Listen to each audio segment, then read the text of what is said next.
Bonjour Guy Birenbaum. Bonjour Mathilde. Et vous nous parlez ce matin d'une étude scientifique. Oui, chaque jour on découvre des études qui se prétendent scientifiques et qui n'ont généralement aucun intérêt. Mais là je suis tombé via plusieurs sites internet sur une étude italienne de l'université de Pavie qui a attiré mon attention tant sa conclusion est géniale. Je suis sûr que vous allez être d'accord avec moi.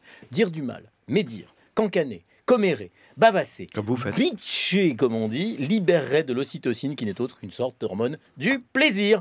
Alors, au lieu de parler à la machine à café du bon programme que vous avez vu à la télé, la veille au soir, dites du mal de vos collègues, dites du mal de Fabienne Synthèse, par exemple. Ah non. Ça vous fera non, le plus grand bien. Oh, ça va les faillots, là. Je passe rapidement sur les conditions de réalisation de l'étude par le J'ai mis un docteur micro à la machine à café. Nastasia Brondino. En gros, après avoir organisé des discussions plus ou moins médisantes, on a recueilli la salive de 22 étudiantes, que des filles. Ne me demandez pas pourquoi, c'est comme ça.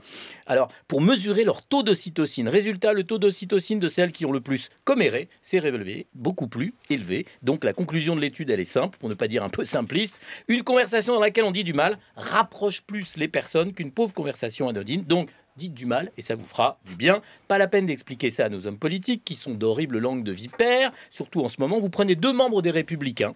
Ils soutiennent François Fillon devant le micro en hurlant contre un complot médiatique. Alain Chaves, c'est affreux. Vous débranchez le micro, vous les laissez 2 minutes tout seuls dans la pièce. Au bout de 10 secondes, ils se lâchent et ils disent plus de mal de François Fillon que toute la rédaction du Canard enchaîné réunie. C'est du vécu, hein. Croyez-moi, on en croise assez ici. Mais il faut pas leur en vouloir. C'est pas des hypocrites. C'est juste que ça leur fait du bien. Ça me fait du bien. Ah, vous connaissez pas, hein. C'est qui? C'est Emmanuel Moire et ça lui fait du bien. Et moi aussi, ça me fait du bien.